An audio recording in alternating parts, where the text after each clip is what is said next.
Okay, here we are today showing you the Ozark Trail wall tent.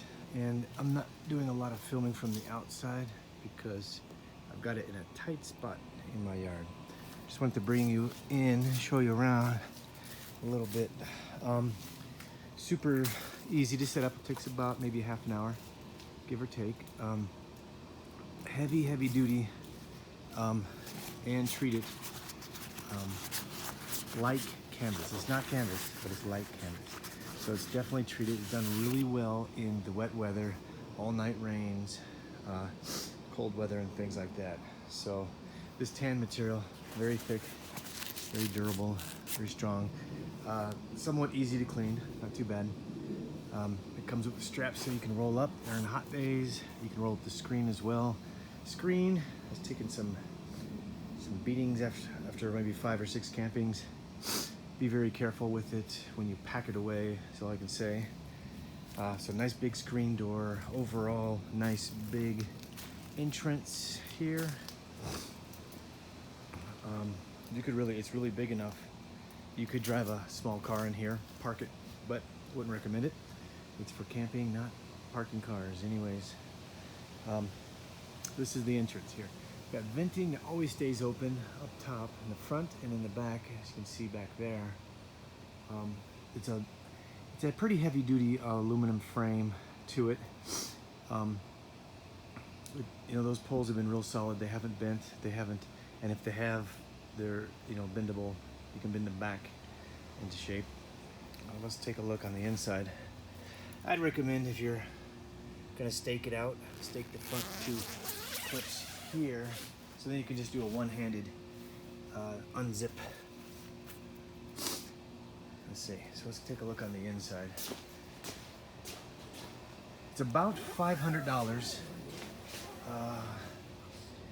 It was from Walmart in 2020, so I would check with Walmart first. In fact, I think Walmart was the only supplier of this tent at that price. Sure, you can pay more, but why? So it does come with a chimney, flute, a little exit for the pipe. I think, it's about a 5-inch pipe. Check that. Read the specs when you do check it out online. I'll make sure you got the right pipe and the right pipe for the fitting up there.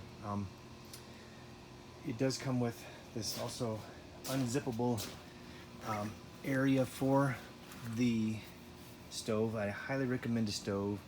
It's July 2021. We went camping this weekend, about 10,000 feet, and nearly froze at night because we did not bring the stove because we're in fire restrictions again. So we just toughed it out with warm sleeping bags, cots, hats and gloves, the works. I want to mention here about the entrance. The front of the this is like a PVC flooring. It's really heavy duty, also very shiny on the bottom, waterproof. It doesn't really, this doesn't seal, so you don't have, unless you stake it down really well, you're not going to have a place that you can't push out a little bit. So if you got pets or whatever and they want to run out in the middle of the night, they probably can, unless you stake it down really tight and zip it down really hard. It's not perfect, it's not perfectly sealed. The floor around the whole edges is this really heavy duty Velcro, and that does work really well. Just barely have to touch it and then it'll stick. Be very careful. There are 2 types of these pins here. This one, the floor goes into the pole. This one out here never goes into the pole. I made that mistake the first time. This is for the tent, securing the outside wall fabric, and this is for securing the floor itself. And also be very careful not to pull very hard on these. You see this? Already ripped one. I've lost one over here on this side because I did that same thing, got a little too aggressive with it. I'll show you. Put this here and show you down underneath here. So this pole pin, which was right here, is ripped out. So be very careful with the pole pins for the flooring. When you fasten them in, they do go into the bottom of the poles, the flooring pins, not the outside pins for the wall part. Anyways, that's about the floor. I wanted to mention it's easy to put in the floor, and it has like somewhat of a bucket on 3 sides. So if you do get water in here somehow, it shouldn't go up and over the edges here.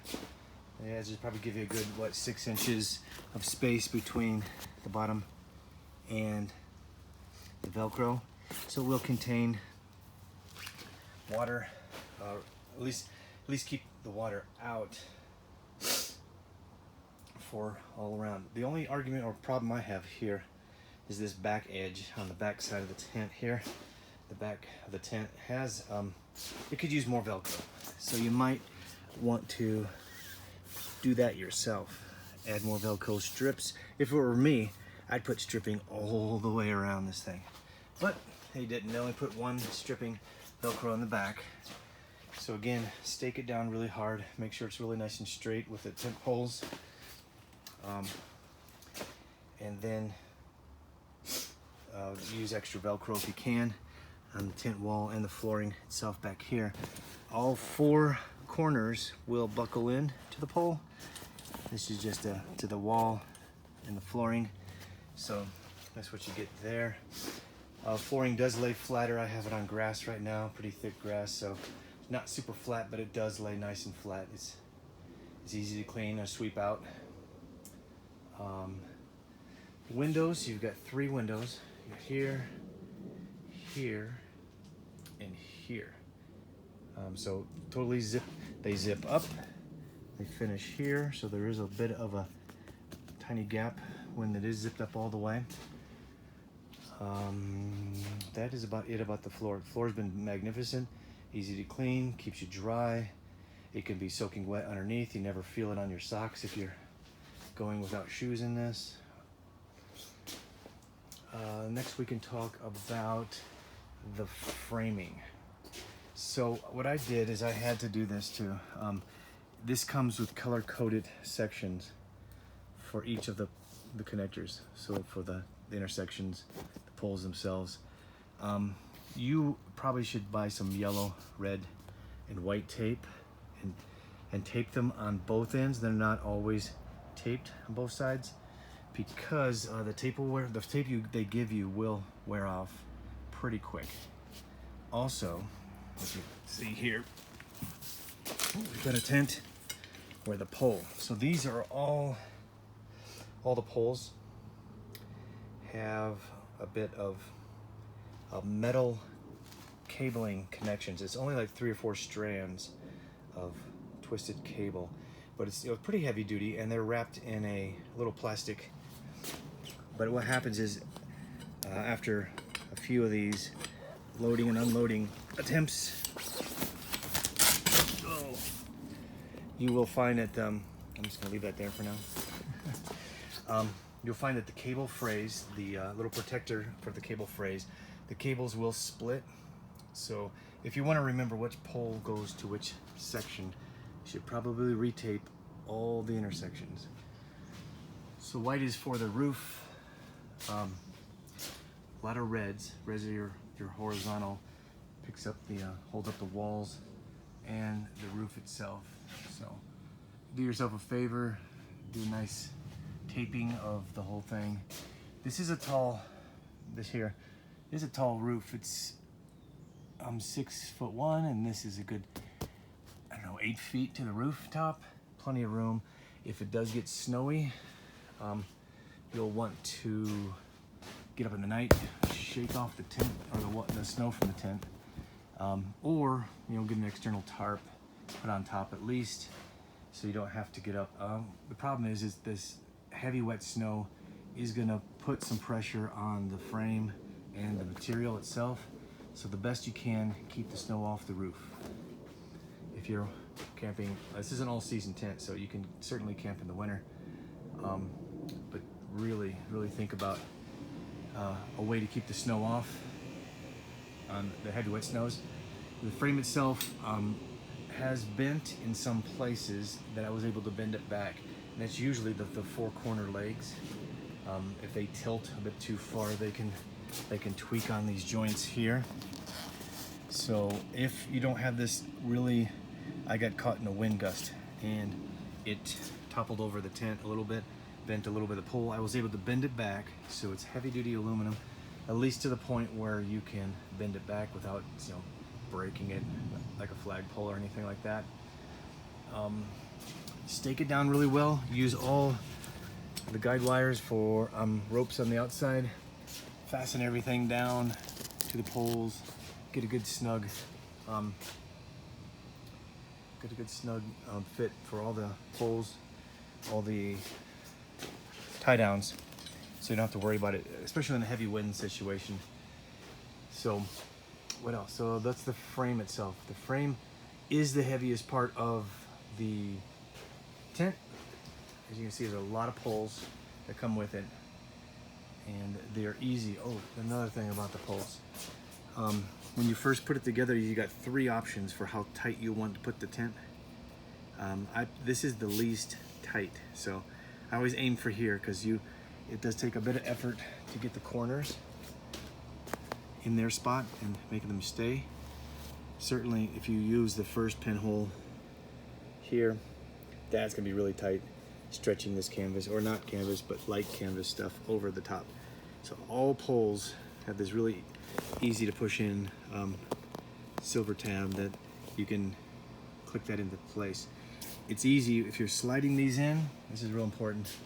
If you're going to slide each pole in, slide, you know, this pin, it's going to want to pop into one of these holes as soon as possible. So put the pin on the side when you're sliding the pole into the cert. Slide it in, give it a good turn. You'll hear it click into place, and there you go. So that is the pole system. It has its flaws with the cabling. They're the same kind of poles you get with most tents, where they have an elastic, stretchy inside to them, so they kind of snap into place if you just straighten them out. Well, be careful with these. If you bend them too much, the cable can fray and it can break, like we saw here with this pole. We got two poles now, so tape everything yourself. Get some extra Velcro strips for the flooring. The windows aren't really, and the screens, they don't let in a lot of air unless the wind's blowing. You just don't get a lot of air through these screens. It's hot in here. It's 80 something today, high 80s, and it's a sweat bucket in here, just like a sauna. Okay, we got the flooring. We talked about the chimney placement for the stove. Where the stove opens up here. You should definitely buy one of those flame resistant flooring. Just a sheet is all it is. Maybe you might put that under or around the stove itself, because as you can see here, some sparks have gotten out of the stove and burned right through this PVC floor. That's the scary part. So definitely get the flooring where you can protect your floor from any sparks that might jump out. Same goes for the wall. You can get that, or most good quality stoves, camp stoves, you can get really hot. So I recommend also, and you can hang it from this bar probably, get a good long sheet of the backing so the stove doesn't get so hot. If it does get really hot in here, because of the stove, you'll have that backing kind of preventing the fabric from catching fire. The fabric itself is flame resistant, but it's not flame proof. So not going to be a fireproof tent, but you can take some precautions, add some extra on the floor and on the back. And so the stove, when it does get really hot on a cold day, at least you'll feel safe that it's not going to catch the tent on fire. Have some backing to it. They sell those, I don't know, any place. You can get tent supplies, even maybe from the manufacturer, Ozark Trails themselves. You might check them out. Just get something good and back and just let it hang from the tent wall. Set it on the floor if you need. So if any sparks jump, at least you'll be protected. The chimney is a nice rubber fitting. It fits tight through here, actually. Fits really nice. If you get any water, you know, rain, snow type of thing, you might get some leakage around it, but I haven't had that happen yet. It would have to be pretty heavy and pretty wet for water to get through. This is pretty tight. It's a good fitting, I think. I also want to make sure that stovepipe is fully inserted into each other. They come in sections. That way, if it does get windy, because that stovepipe, most stovepipes stick up pretty high from the tent, you'll want something, you want to make sure that that stove is solid, tight, not going to blow around. If the tent blows around, you know, the pipe's going to move with it. So you'll want to make sure that you have staked down this tent pretty solid so it doesn't move much at all.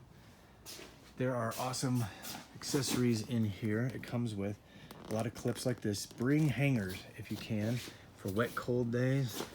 You can put hangers on these poles near the stove, let things dry out like boots and clothes and jackets, hats and gloves. You get 2 of these things here. They are little hanging pocket things. You can put plenty of stuff in here. It comes with lights. This is the lighting system. I think it runs on AAA batteries, which is really nice. So the lighting system does hang from these little circle pins, circle attachments here, all throughout the tent on both sides. So they run both lengths of the walls. And it's a nice LED light, not gonna cause a fire. Nice and, doesn't get hot. Keeps it nice and a nice glow to the tent at night. Some people find it's too much light at night. You can always turn them off. They come up with a real nice on-off switch. Easy to maintain. You can keep it right by your cot. You can stretch it down and it hangs. But you get accessories like that, which are great because how many times have you needed light in the tent that you didn't have to have as a headlamp or you know, a flashlight or anything like that. So you can certainly hang things from the tent. Hangers, you can attach some extra stuff, do-it-yourself stuff, where you have the ability to hang a lantern, or not a lantern, but a light source of some sort. Let's go outside real quick. I just wanted to show you, actually you can see them from here. The stakes, they give you a ton of stakes. More stakes than you probably need to stake down every single part of the tent. Every pole, every part of the fabric on the outside. That's the gray big bag there is where the poles go in, and that's a little bit of a tight fit, to be honest. When you pack this into the bag, and I'll show you in a second, you'll want to make sure that you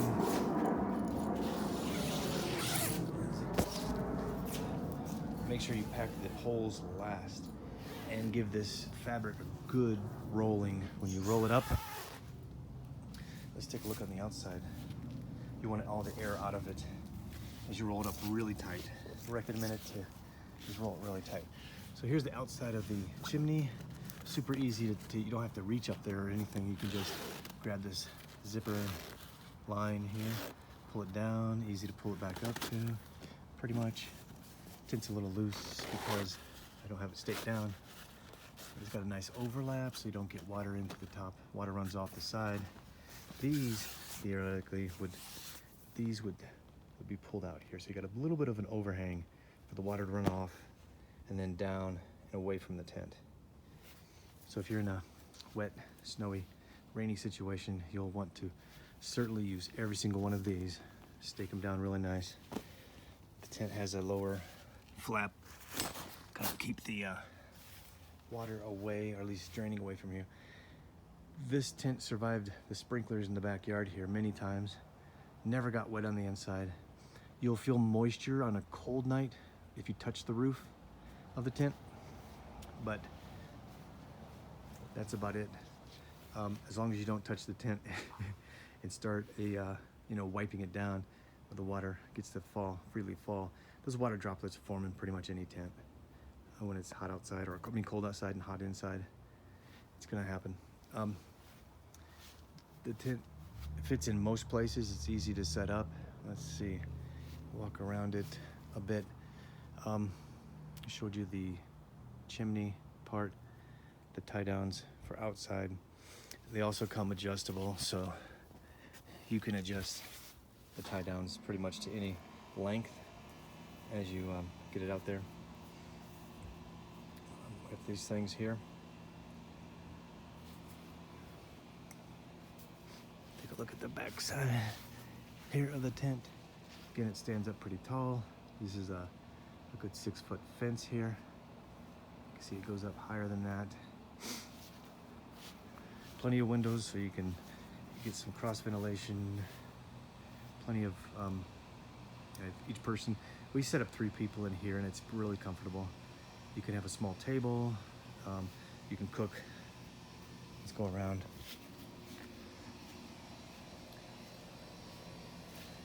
Showing you this. Okay. So basically, you can have a small table. You can do set it up any way you want. We found it pretty nice. You can have some chairs in here. As long as you put a cot by each window, it kind of spreads you out. You should have enough room in the middle. In the corners, you'll have room for chairs or whatever, or your gear, your backpacks. The stove takes up a bit of space here, so you're gonna reserve that at least for that. At least you can sit around the tent or the stove and do some cooking, sit in a chair. You can have gear in the front. So if you only have 2 people, even more space, you can set up a small table in the corner. It fits pretty good. And we were talking good 7-8 foot, long cots, so that'll go along the walls. So you have plenty of room. Again, check out the specifications online before you buy. I've been super happy with the tent. We use it all the time for everything as far as tent camping goes. And that's what it's all about. We take this thing elk hunting, elk scouting, antler shed hunting. It's been really, really durable. Great in the wind, great in the snow, great in the rain. It'll certainly stay dry in here. You'll stay warm. I would highly recommend a stove of your choosing, something that is at least I guess middle. Not, I would want something too small because this is a big area. It's a big tent to heat. So consider at least a medium to large size camp stove, a good tent stove in here, and make sure that the piping fits. It's the correct size. It's all pretty standard stuff as far as wall tents go. There's nothing not standard size in here for camp stoves or the walls. You've got a good 5-foot wall in here, a good 8-foot ceiling, plenty of room. Highly recommend it. Get one as soon as you can.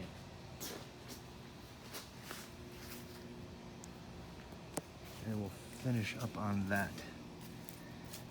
And there she is, the Ozark Trails wall tent. It came out in 2020, I believe. Get them at Walmart. Check them out online. The best price you'll probably find is Walmart. Feel free to shop around. And thanks.